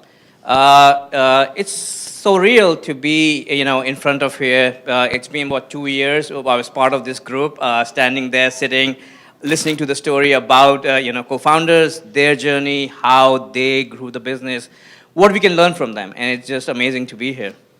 Yeah, 2 years when we ideated Sabziwala, and if you all don't know what Sabziwala is, we are a grocery delivery service, and we specialize in Indian groceries. So if anybody needs their Indian groceries delivered, let us know. You can order online, and we'll deliver it to you. But yeah, 2017, we started the idea. We were going to events like this, going to Thai meetups, last year we launched, and it's been almost, I think next week will be a year since we launched, and it's been a really crazy ride. Entrepreneurship has its ups and downs, but I will say that starting in Atlanta is a great sandbox to do anything. The audience here, especially for us, there's a large Indian community, but the big deal is that there's a lot of good feedback. So Atlanta as a metro area really does, people do want to talk to you. You just need to know, and other cities may be the same, but you really, as long as you're talking to your customers, as long as you're wanting that feedback, you're open, you're transparent, people will, they want to talk, people want to talk. So just let them, and you'll be able, we made the service we are today because of our customers' feedback and because we listen to them. So that's the one thing I would say is really just listen to your customers, and they will tell you how you should run your business. Yeah, and again, for 1 year, we have been growing 80% quarter over quarter. We are retaining 65% of the customer. Part of it is because we're listening to our customer, we're improving every day. We want to make sure they are part of our decision making, because at the end of the day, we are here to serve our customers. As a startup, there are two audiences that you always have to deal with. Obviously, customer is the biggest part, and a lot of people pay emphasis on defining your customer, who your customer is going to be. But at the same time, you also have to define your investors. So Atlanta has been great for growing the business, but we have a challenge raising capital because Atlanta may not be the best place for B2C company like us to raise the capital because the audience, the investor, is not that receptive to the audience of, to the idea of growing a B2C business. And in getting that into your mind really helps you plan ahead and save your time. End of the day, entrepreneurship is about how efficient you are, how valuable you are using your time. Because a lot of people don't realize time is a real asset that you have on you. And defining investors are really important. For us, we are doing a round right now, in a seed round, which is going really well. 80% of the money has come outside of Metro Atlanta. We wanted to raise in Atlanta, but it was an uphill battle. We couldn't find the right audience to raise the capital. And lesson for us is, end of the day, you have to be defining your not only consumer, but at the same time investors. So anywhere, investors or, entrepreneurs in the crowd right now, pay the attention, have a plan, and that's why I go about it. And something, the panel touched about, having a business plan, having a viewpoint. Jumping is great, but at the same time, having a parachute is always going to help you. And again, thank you, Nazira, for having us here. And, it's a wonderful time to participate and tell our story. Who's the boss? Both are. we have all bosses on top of us. And the investors are our bosses. The funny part is, you choose, so we have a, governing board as well. So we chose our boss. So you have to find our boss. That's the only good thing an entrepreneurship would do. You'll find the bosses and you'll put them on top of you. You can and that goes back to your point about mentors, right? When you get to the point of you're choosing your board, you really can choose the people that will help you grow your business and be that, at first most of our board started as advisors, and then they became investors. And now we have a great board of directors that really guides us in where we want to go, and that's a big asset. Have you both in these 2 years or a year stopped talking because you had misunderstandings? Not really, no. actually. Maybe that's only No, women we- then. No, I mean... We don't stop talking. We talk more. We talk More. Because at the end of the day, you have to communicate. If you can't communicate, no matter their differences, you have to always communicate. If more you keep things to you, it's going to create bigger problem. And that's what something we have done well. Anything can be. And again, we come from different background. Mine is more finance operation. He is marketing and customer experience. So I don't understand what he does. He doesn't understand what I do. But you have to make it work, right? And figuring out, learning from each other, and going back to Mr. Paul's point, having a co-founder really complements you. And that's something, increases your strength, helps you really build a business which is more viable, can go further. If you can only see our Slack channels. Thank you so much for those. Thank you, Nazira. Thank you for having us. Thank really. you. So before we finish our session, we would like to take questions, and I can take the mic, bring the mic to you. Thank you. Yeah. Yes. And you can come forward a little bit. We can take probably 5 questions. Thank you very much. My English may not be very good. I really appreciate this is very excellent opportunity for me to be here. And I learned from everyone, and I'm sure who are here who didn't talk or speak, they have also great wealth of knowledge. I like to share, my name is Azhar Awan. I did my PhD from Lehigh University. I lost my job January 16th of this year, but I developed almost 16 new products. One of them is being used to clean, Delta Airlines. That's one of them. So now I decided to open my own company. So I was traveling Middle East. I'm looking opportunities in India, Pakistan, and in the US. And I need everyone's help, their advice, how I can be very successful in Georgia and in Atlanta. And I like to share with the congressman, last 10 years, a lot of great talent moved in this state. And I think Atlanta and the Georgia will be one of the best state in the country. Great. Do you want to take that question? The question was, how can he be more successful in Georgia? Yes. Well, I think the question was answered. You know, you just have to reach out to everybody, figure out what it is that you want to do, and then determine who is best suited to help you. I mean, I think Okay. everybody's answered that question. Sounds good. Any other comments for that question? Okay, thank you so much, and best of luck for your work. We have, yes, Vijay, thank you. Go ahead. Thank you very much for this opportunity. This question is for Dr. Neil. Neil, you told us when you are talking, you are the business, first you are in the business, operator, then operator come owner, then now you are the owner. So which phase helped you to grow the business? Whether you are inside the business or you are on the business? The business knowledge I got when I started my own medical practice. You have to run that business to make it profitable. Not only revenue is important, but more important is profit. But the most important thing is the cash flow. Correct. You can have a lot of revenue, you can have profit on the paper, but if you cannot pay your employees, you're done. So that's an important lesson learned. Once you start the business, doing everything ahead of time, getting prepared, and then have the right kind of people that you hire. And I heard a saying that hire the best one and get out of their way. And I followed that literally, and that has helped me. Very nice. Okay, thank you. Thank you. And so that goes to say leaders who are less micromanaging have a better team of success. Yes. Okay. And Sounds good. one more quick question. So you have a marketing team or something? Really, the marketing team helps a lot to grow the business, or sometimes marketing team not able to grow the business kind of? If you have the right marketing team, they will help a lot. Okay. But your job as an entrepreneur is to picking the right team, right person to market, and give them the ideas. They cannot do everything on their own because you know the business, and they have to figure out how to give the right message to the right customer at the right time. Okay, thank you. Very nice. I saw 2 or 3 more hands raised. Let's go ahead. Rahul? Thank you for being up here today.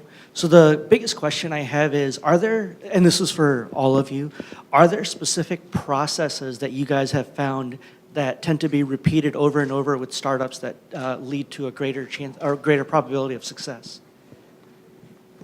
Yeah, plan, and more planning. And failure to plan means that you will probably fail. Thank you. So I follow the rule of 3.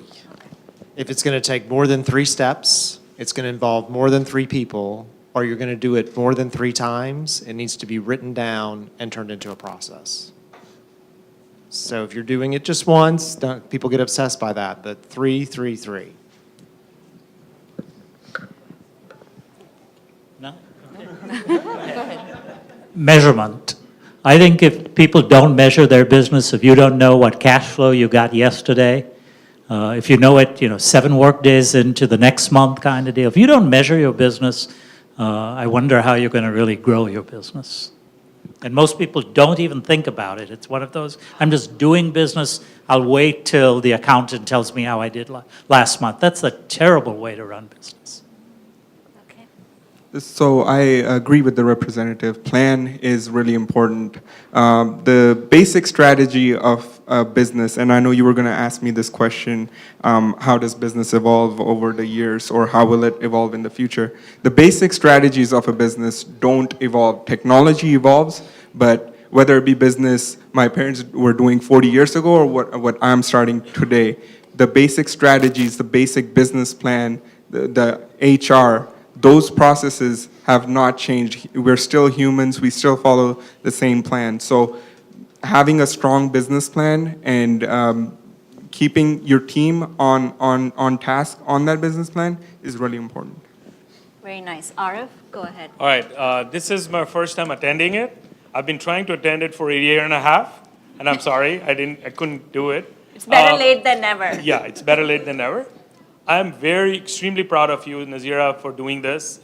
It's a great opportunity for getting into startups or any kind of business, so I'm really proud of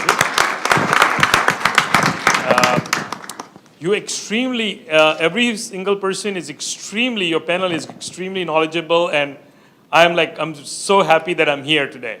I don't need to start any more businesses because I have too many of them. The passion that I have for business is amazing. I go into every business and I run every business that this is my only business. So that's why I'm very successful. The passion that comes in. Not necessarily plans that I do most of the time. I just do it with my guts and get it over with it. The end goal is I have to make this company to a new IPO. That's the goal. That's how I started. Any company that I start, I go with that. And Paul is an amazing partner, and he's doing a great job doing that. And I don't know most of the people, but I know Paul, and is an amazing. Anybody wants to start a business, you go listen to Paul, you have a great business. But not just promoting you, Paul, but thank you. Great. Going back to your Sabziwala, is it an Indian-based company, India-based company, or US-based company? US. I tried to log into your website. I don't know, somehow I couldn't. All right, so that's why I couldn't get into it. So usually I checked out the company before I get it. So it's a great company, a great idea. Okay. Other than that, I'm very happy to be here, and thank you for inviting me. Thank you. Anybody? Thank you so much for those comments. We appreciate it. And I have to tell you that these are mostly sponsorship-based Chai and Just Chats. So we would love for you to consider sponsoring next time. We make it at no cost to attendees. Sometimes, like I said, to keep the social entrepreneurship going, we do put money from our pockets, but at some point it has to become sustainable. So we do keep looking for family sponsors or sponsors like how Sam jumped in and said, let's do this idea, someone to collaborate with. So consider that for the future sessions. As you saw, we have already one doing for next month at the John Street International Festival, and then the 1 month later at another center. So you're welcome to participate in all of those as well. I saw 2 more hands raised for questions. Go ahead. Yes, she has. Here, $5 for the mic. Contribution. To collect money. Hello, thank you very much for this. It's been very, very helpful. Maybe I'm getting too specific, but I have a question for you. When you're starting the business or your first business and you do not have any experience of how to split the pie within your partner or partners, what would you recommend us to do? Like, I know that you can get into the numbers and say like, oh, your opportunity cost of doing this or that. Do you really do that, or do you take care of the relationship? How do you handle that? And if you have seen, like, what have you seen in the market, or what's your personal experience or recommendation? Great, that's yours. And I'm going to tell them to talk to you. Get it in writing. Get it in writing, and make sure you keep whoever is the control stays in control. The beginning is the problem. It's the money, the honeymoon period. I've got a lawyer I work with. It's a lady, and she's like, men always look for the operating agreement when they're lost, which is later, and they haven't written it at the beginning. So you need a good lawyer at the beginning, because they'll determine what is equitable, what makes sense. You should sit down and talk to her. So Eric, is it okay to say that even having a lawyer is a cost? Is that a good investment? For that, yes. Okay. I can't tell you any operating agreement. Oh my goodness. Yeah, I got one of my best divorces out of a good operating agreement. Great, thank you. Did that answer your question? Yes, thank you Did very have much. Wait, Dr. Paul I'm not has- sure that, are you looking for a mathematical answer, or are you looking for a qualitative answer? So both, because I kind of know how to do the numbers, but in the end I care about the relationships. I was wondering what you have seen in your experience, that kind of wages, like how you should actually handle it. Yeah. I don't know that there's any one answer. I mean, if you've got 3 partners, you start off with, it's equal, but then you figure out who's going to bring more value, et cetera, and move the numbers around and get to a place where you all agree, right? Right. But I don't know that there's anything, I mean, in the businesses we see the percentages all over the map. Oh, okay.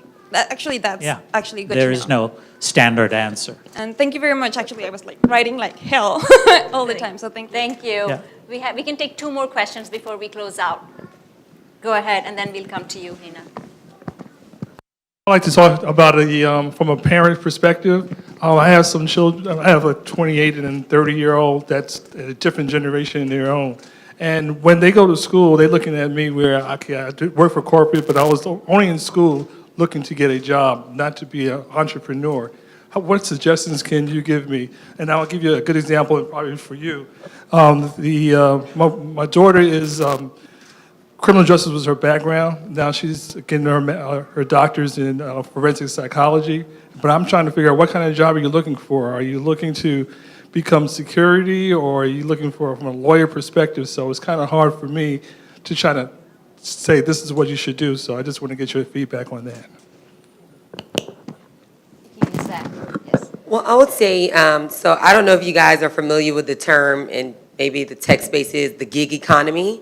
And that's basically what millennials are looking for. They don't want a job that they're signing up to work for the next 5, 10, 20 years. They want a job that's going to be 4 months. They want a job that's going to be 6 months, that's going to be 12 months. And so companies are adjusting to that, right? Because millennials do want quality of life, and they do want free time to say, well, I do want to work on my next big idea. And so it's an adjustment. And it's an adjustment in the business world, but it's coming. And I have friends who are at big clients who have now they have a whole different HR website for their gig employees, because it's what is here now, and they're part of the workforce, and you have to deal with it. So I don't know where she's going to end up, but I would say that there's way more flexibility now, and that businesses are realizing that millennials want flexibility, and they're trying to meet them where they are. Very nice. Anything else to add, Satya? Yes. Absolutely, because I get people walk into my stores saying, hey, I want a job for 4 months. I just want to pay this bill and go to Hawaii and work over there for a year and come back. This is what they ask me. And I'm like, sure, why not, right? And then I put them into work for 2 days, and I'm like, I'm so sorry, you don't fit here. And there are no hard feelings. They're like, oh, I just tried. So this is a new generation. They are trying to still find their anchor. They are still trying to find their passion. So don't get discouraged. They have ways to go. They'll find it. I work with youth, my organization, Youth Business University. We're finding that the younger generation in middle school. We're finding that the younger generation, like in middle school, they're coming back to the old school thinking. Like today, I work with a young man that's 13 years old. He's getting ready to launch his business. With designing his business card, with designing his flyer and everything, and we're putting together this presentation. So just gaps. So I think we're going to have to understand that each generation may be different, and how do we adapt to that? Very nice. I'm going to take the final question from Hina. Okay, you have a mic. Thank you so much, all panelists, for enlightening us with this, especially new for me. My quick question is, could you tell me about a couple of pros and cons of having a partner in a startup? And another question just related to the same question is, how many partners we should plan for, if we plan for? Sure, so Sam and then Antonio. So like Mr. Lopez said earlier, there's no specific mathematical formula, but it is really helpful to have a co-founder, like you saw the relationship between Sajal and Manav. Someone once told me that finding the right co-founder is harder than finding the right life partner. I don't have either, so what do I know? Go ahead, Antonio. Yeah. I recommend also, if you want to have a partner, a business partner, if you have somebody that maybe have some skill that you don't have, that they complement, like the two gentlemen that we're talking here, one is very good in marketing, the other one in finance, that will definitely complement, remember that from the bank point of view, when we talk about the credit score, all those type of things, it's important to have those discussions because that will put against a future plan of the business if one of you have really issues that need to be addressed before. And I will say that, put everything in, writing. We already saw that, the operating agreement, and also, I know at the beginning it's difficult to think about that, but you always want to think later on in an exit strategy. Are you going to be in this business forever? Are you wanting to have some exit strategy when you're going with your partner or your business partner? You always have to have that because if something happened to one of you, do you want to be in business with his or her family? Probably no. So that's something that needs to be addressed from the beginning. But I think the most important thing, if you have a set of skills, if you can have somebody that complement with a different set of skills, I think it's a perfect situation. I think also you have to look at the business compatibility, but you also have to look at the personal compatibility. Because if the person that you are entering business with has a different set of values than you do, it's going to be really, really difficult. And I had a business that I walked away from it. I put the money up, but it got to be such a headache. I was like, at my age, I don't need it. And I just said, you want it, you have it, go. And it was born out of, my thought was the first people that you pay is your banker. You want to make sure you pay the banker back their money. Second person that you pay is all your employees and all the folks that are there. The last people to get paid are the owners. She didn't see it that way. She wanted to get paid first. And sometimes, that didn't work. So I just said, bye. And as soon as I left, place folded. But anyway. Thank you so much. So let's give it up for the panelists. Thank you.